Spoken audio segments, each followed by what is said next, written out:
Hey guys, I'm Ubiru and welcome back to World of Warships. Today we're looking at the Tier 7 Japanese battleship, the Nagato.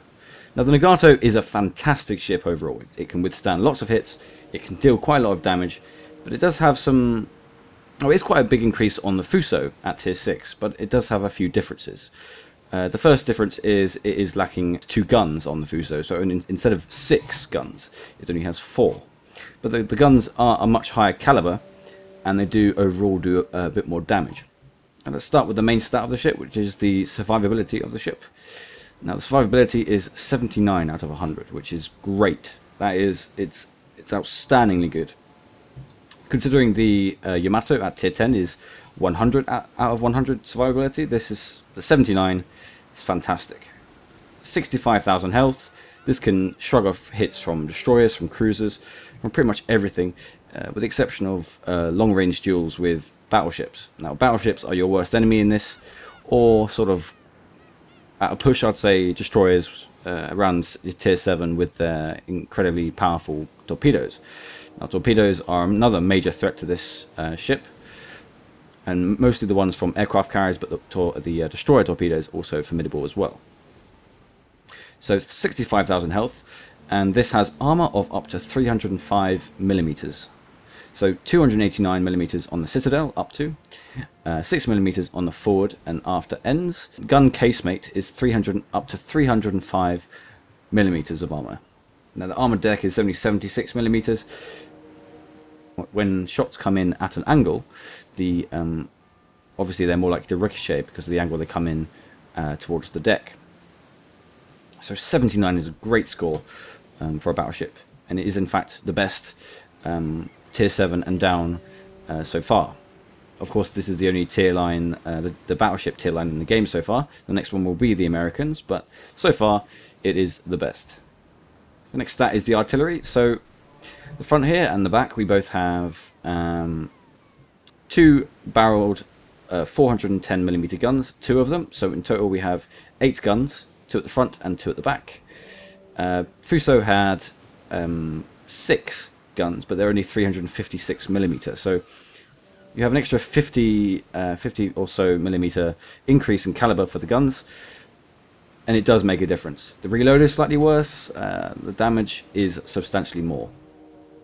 Secondary armament. So we have 4 times double-barreled 127mm guns, and they are sort of just on the sides here. We have one here, and we have another one here, and we have another one here. And these are used as both anti-ship and anti-plane turrets. The next secondary armament is the standard 140mm guns. We have 18 of those in total, 9 on each side, and they're just on the side here, as you can see.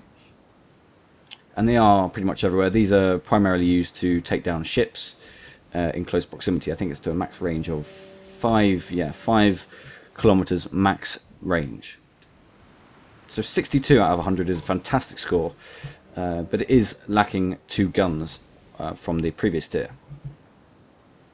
The next stat is the anti-air capability of the ship. So there was a patch a couple of days ago now, and it did rapidly increase the anti-air firepower of almost all the ships in the game, mostly the battleships and the cruisers.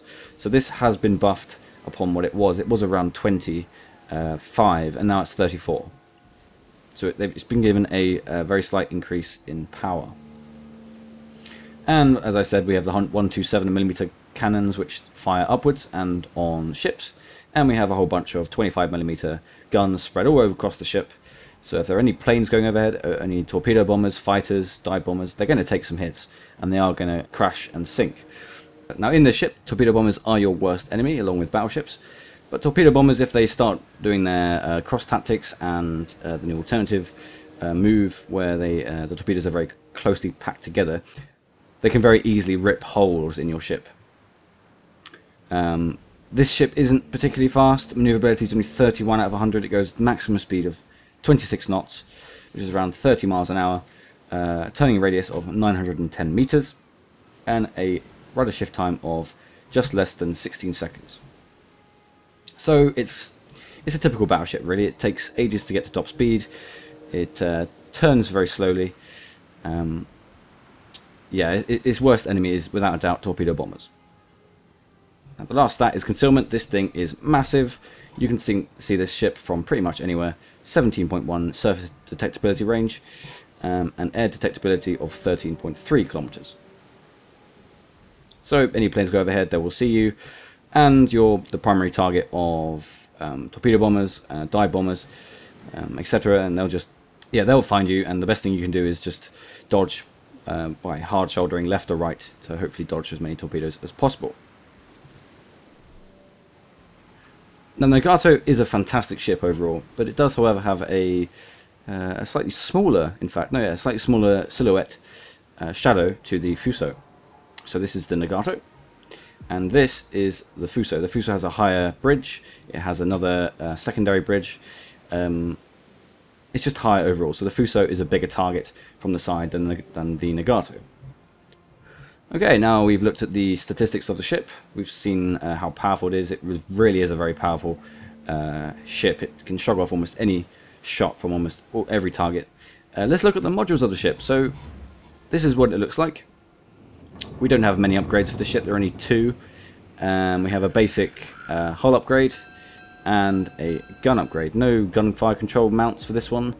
No engine upgrades. I'm just going to take away the upgrades. Okay, here we are. So this is the base ship.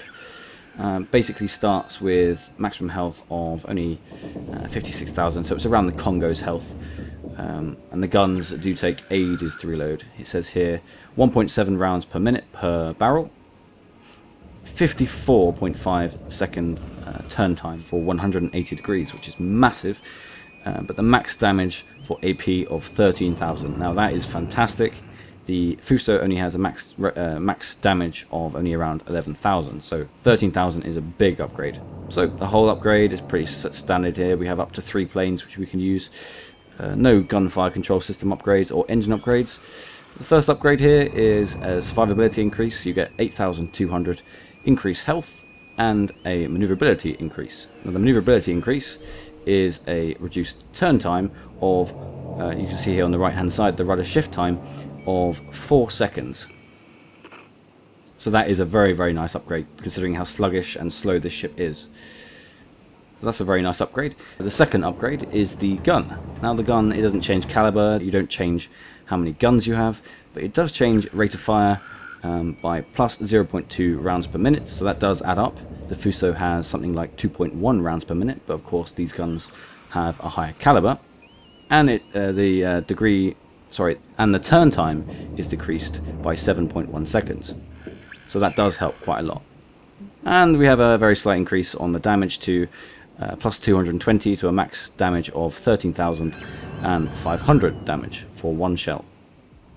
So yeah, I would like to have increased gunfire control, extra distance, because the guns only go so far, and it's only 20.05 kilometers. I think the Fuso and the Congo both go in excess of 22 kilometers. So it is a bit worse for max firing range. Anyway, let's look at the credit for upgrades. So I've chosen the standard main battery modification 1, which decreases crits and magazine detonation chance for the ship. We don't want any guns to be destroyed, so we only have 4. So decreased chance of critical damage to main battery. We can't have them knocked out. We want as many of them active as possible.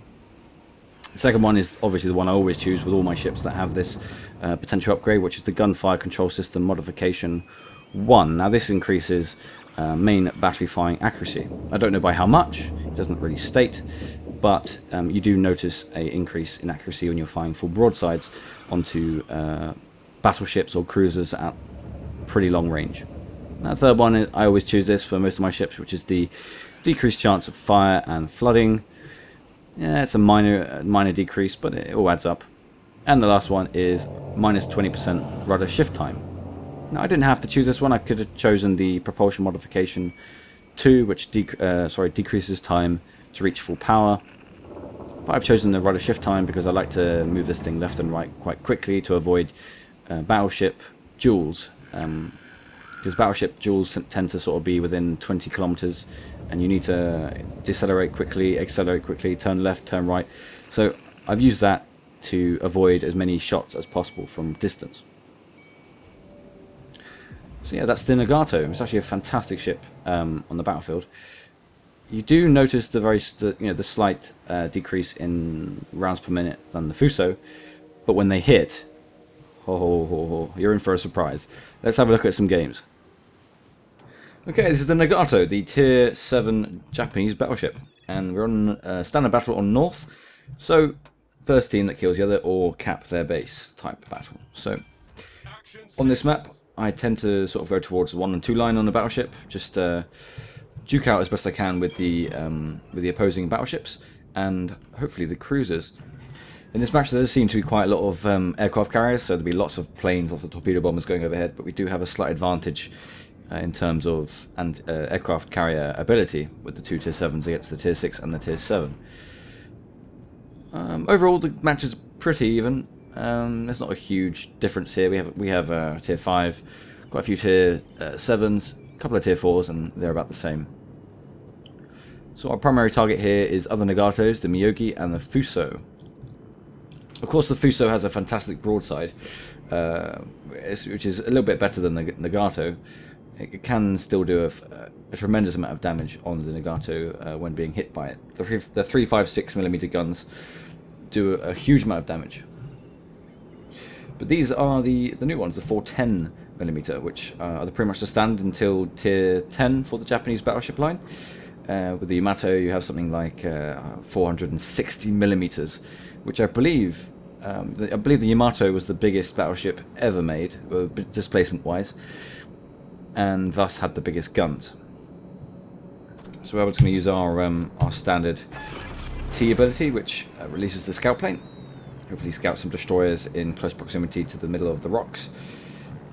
We're going to follow the lead battleships here, the Fuso and the Miyogi. And the Omaha is sort of there. The Omaha shouldn't really come this way, unless of course he uses the rock to deploy his torpedoes effectively. But the torpedoes only have limited range. So we are going to switch to armor-piercing rounds once we've reloaded after we fired our first salvo. There's no point reloading now. HE still does quite a lot of damage. Okay, the Sims, which is the new premium ship. Very, very, very good at maneuvering, so there's literally no point in me firing anything from this distance. 13 kilometers, he can move, he can hold down the D button, the A button, and just move away almost instantaneously, so that is completely pointless. The Fuso is coming within range. These guns only go to a max distance of around 20.5 kilometers. Still quite ineffectual at that distance, but around 20 kilometers. Your best sort of distance of firing is probably around something like 16 kilometers. Well, of course, when things get closer, then your guns are more effective. So it'd be kind of stupid for destroyers or cruisers to get anywhere within 10 kilometers of the ship. The guns don't turn particularly fast, but when the guns do turn around, they will seriously damage and kill anything. And of course, the secondary armament, which does turn on when the enemy gets within 5 kilometers, which of course will be very dangerous as well. So we have the Nagato within distance. I'm just firing a salvo now. It probably won't hit, but it's good to just to practice a bit more on creeping these shots and leading them. Obviously, it doesn't seem that bad. It might run short very slightly, but it was an HE round, so HE is kind of not that great against battleships. The HE's main objective really is to do low amounts of penetration and high damage and fire, usually best against cruisers and destroyers. But I always usually stick with the standard armor-piercing rounds, which do a tremendous amount of damage. These ones do up to 13,000 damage for one shell, which is just amazing. Okay, the Fuso has a bigger max range than us, so we'll quickly lead the shots. Hopefully get a couple of good shots. But the Fuso has a range advantage on us, and a firepower advantage and rate of fire advantage, so we have to make sure these shots count. I did miss that salvo. No matter, the Nagato is coming within range. I'm more worried about the Nagato than the Fuso. The Nagato is within closer range, he's way more of a threat than the Fuso is right now because of the accuracy within sort of this 16 kilometer distance. I think I will fire salvo at the Nagato with armor piercing. Hopefully get a good hit. Leading the shots is quite difficult. But we did manage to hit him. Not a lot though. We penetrated him and we did 620 damage. So not the best. And the gun reload is quite bad. We did have the upgrade gun on this ship. The upgrade is 0.2 rounds per minute. Instead of like a 35-second reload, it's more like 30, which is standard for a battleship. But yeah, you really need to make the shots count in this ship. Otherwise, it's kind of pointless. But with all battleships, this sort of range, you can do some serious damage. Like there, I did 18,000 and a Citadel hit. Only hit him once though. But you can get a lot of non-damaging penetrations. You have to really aim for the center of the ship, or beneath the guns where the magazine, where the ammunition is kept. Of course, at this range, it's quite hard. I'm going to fire again, lead them around sort of this distance. It just seems to be going quite fast. Yeah, that looks alright. Might be a bit too far. Nope. Oh, okay, that was good. It seems we've got a penetration in the Citadel, and I think we must have hit him underneath the front guns, which then caused a catastrophic explosion, which killed him. 25,000 health, gone in a matter of seconds, and a nice kill. So very good. Next target is the Fuso. So the Nagato is down, the bigger threat is down, so the Fuso is up next. Fuso has some edges over this ship, in terms of firepower, mainly. But it's a very slow, sluggish ship. It's basically the same as the Congo, but with an extra 2 guns. Its displacement, I think it's a bit heavier than the Nagato, so getting to top speed will be a bit slower than this ship. So we are just going to do our best to kite at the moment. We're losing the match overall, which is a bit of a shame. Seems most of our team is sort of clustered around our cap. And this Omaha is very, very brave. Facing up with the Fuso at this distance is suicide. If he gets within secondary armament, then he is, without a doubt, dead. Going to fire another salvo. Obviously, when you get closer to the ships, you do less of a lead. You do closer and closer. I hit him again there for 18,000. We did lose a gun, and we have taken some damage. I'm going to do Y, which is the repairability for the health increase for battleships. It's an exclusive one. So we are reloading. We've got 8 seconds left, and we can hopefully do another one. He is repairing, though. You can see his health gradually going up. And let's see if we can get... He's only 10 kilometers now, and secondary armament is within sort of 5. So can you get a good hit? Oh, 19,000. Another Citadel hit. Now, these guns...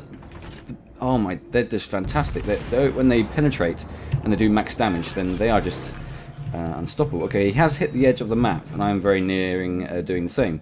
So he is now stationary. Of course, as soon as you go past the blue line, you come to an immediate stop. Now I need to get some shots on him without... He seems to be turning very, very sharply left, so he's sort of skidding along the water edge. We're actually being capped slightly here. We need to stop that. We need to go back to base, but we are a very slow ship.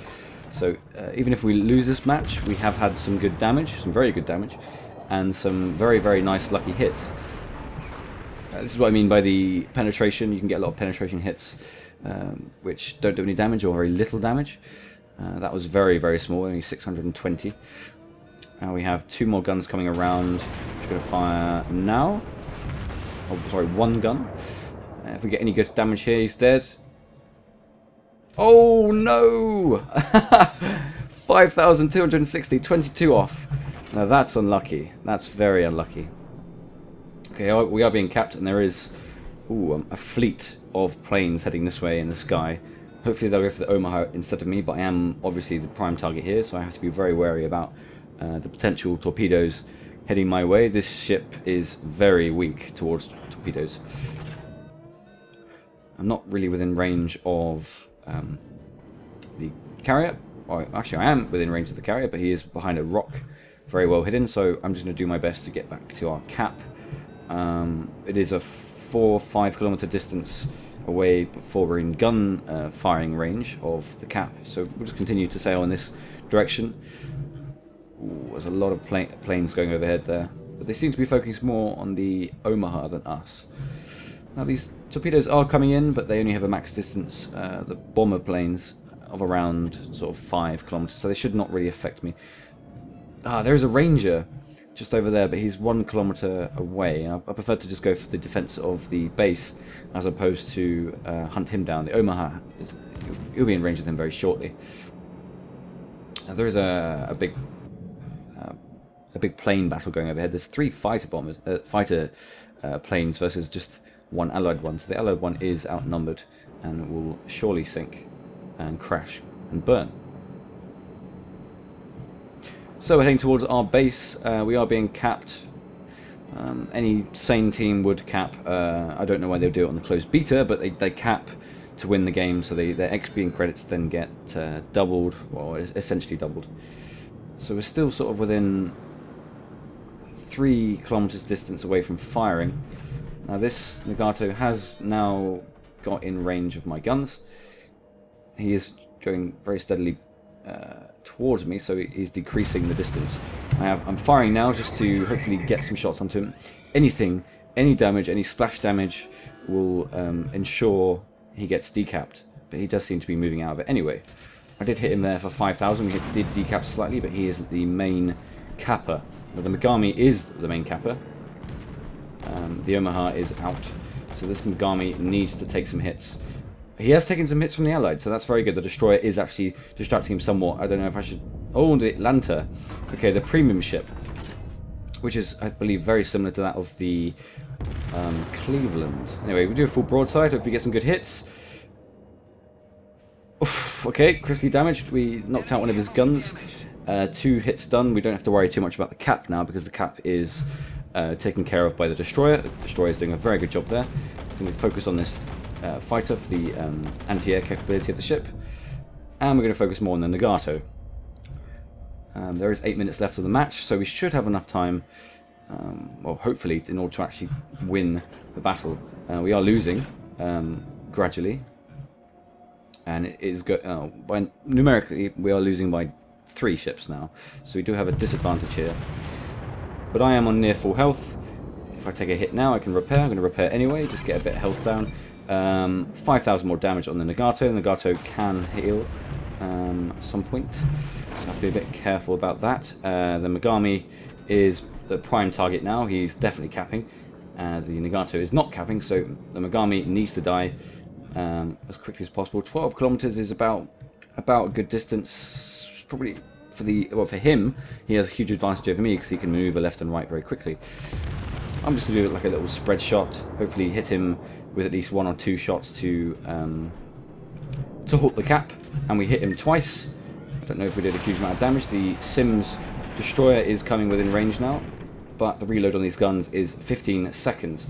Now this Destroyer isn't in the cap zone, but we did decap just now, so we don't have to worry too much about that. We are the third. We only have 3 ships left in our team. The guns now have... Okay, we have to avoid these torpedoes. The guns now only have 2 seconds left. Reload, we can knock him out.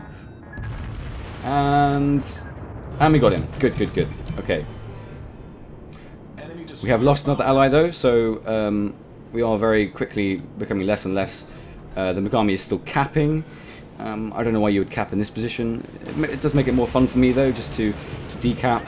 We have lost a gun just now by the Nagato on our rear. The Megami needs to take some shots, so I will do the spread fire again. We have a 5-second reload on 3 of our guns. He needs to take some damage. Any damage will do. And we are being destroyed on the rear by the Nagato. So any hits will do. Ah, they all missed. Okay. Nagato is hitting by the rear, but I am the smaller target for him because I am in a straight line from him. We're on fire now, so we're 42,000 health left.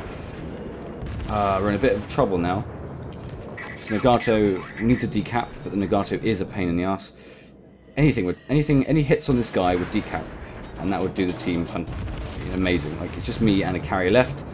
If I was a betting man, I'd say that I probably wouldn't win this, but I did decap just now. Okay. But it's still going up. So he's not the only capper. There's apparently another one in there. They don't have any destroyers, so probably a cruiser. They do have 2 carriers up, though, which is a big deal. Carriers obviously have a lot in terms of torpedo bombers and hangar capacity, so they will probably have more to deal with me. We have taken more hits. We'll keep firing these salvos off. Going to repair slightly, hopefully to get around 40,000 health to keep evading these attacks. We hit him again. Good. Okay, reset again. The bombers are now going for the carrier, so I will very quickly become the last ally on the team. 2 kills and 32 hits isn't too bad so far. 13 kilometers distance. We can repair to stop the fire. Any hits would do. We just want to knock out the Megami as quickly as possible, so then we can focus on the battleship behind us. Of course, towards the ending of the match, it will be a bit more difficult hunting down the aircraft carriers. Okay, we did hit him again. That's good. Only 7,000 health left. But it's only 4 minutes left of the match. So we have to keep firing at this guy and make sure he's going to... oh, he's fired a salvo of torpedoes. Now we're going to turn very sharply right. He's led them very long. And I'm going to turn right to avoid them almost completely.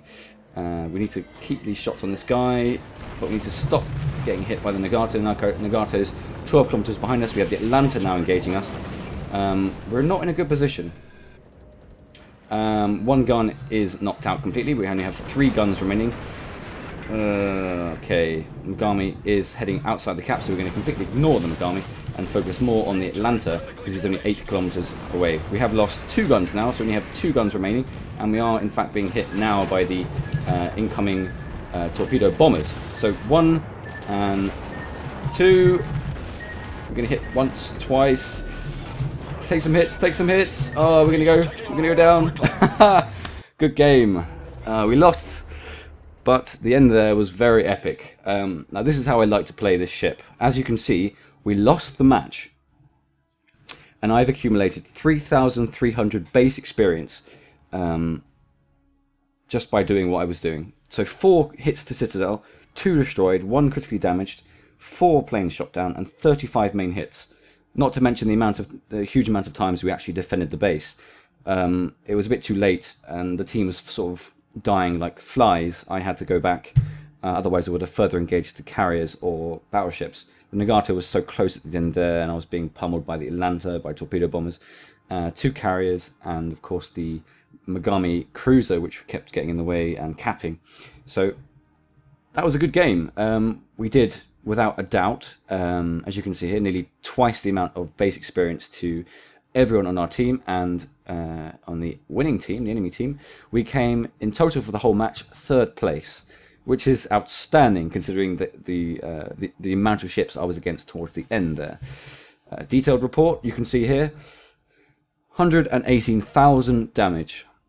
Obviously that was primarily with the lucky crits, the magazine explosions, the huge hits on the citadel of the ships. But amazing nonetheless. They've recently introduced premium into so you can now buy gold, and of course I was coerced into buying gold, and I do have the 1.5 times experience, similar to that of World of Tanks.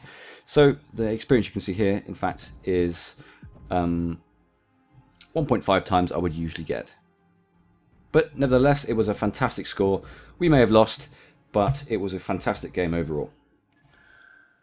Yeah, so this is the Nagato. The Nagato is a fantastic ship if you know how to play it. Now, that game I played was a bit sticky situation, really. We had to defend the cap, which usually wouldn't be the primary objective of the battleship. The battleship's primary objective is usually to attack as opposed to defend. But our team died very quickly, so we had to do as best we could and defend. We managed to get the time down to 4 minutes left before we eventually died. So the Nagato is a fantastic ship. I am very much looking forward to the next tier, which is the Amagi-class battleship at tier 8. Now this has some very nice upgrades. In fact, you get the gunfire control system again. The sort of firing range does decrease slightly to 19.9, and we have max speed of 30, so it's very similar in speed to the Congo and firepower to the Nagato. Next time I'll have unlocked a very, very special ship, which is the Kitakami ship. This is a premium ship, and as you can see, it has a potential of 20 torpedoes for each side. Yeah, so 40 torpedoes. So you do 20 in a row, turn around, do another 20. That's the huge amount of torpedoes. As you can see, it has 60 out of 100, which is by far the best in the game so far. So I'll probably look at this or the Sims American Tier 7 destroyer, which is very, very fast at maneuvering. So thanks a lot for watching, guys, and I'll see you next time.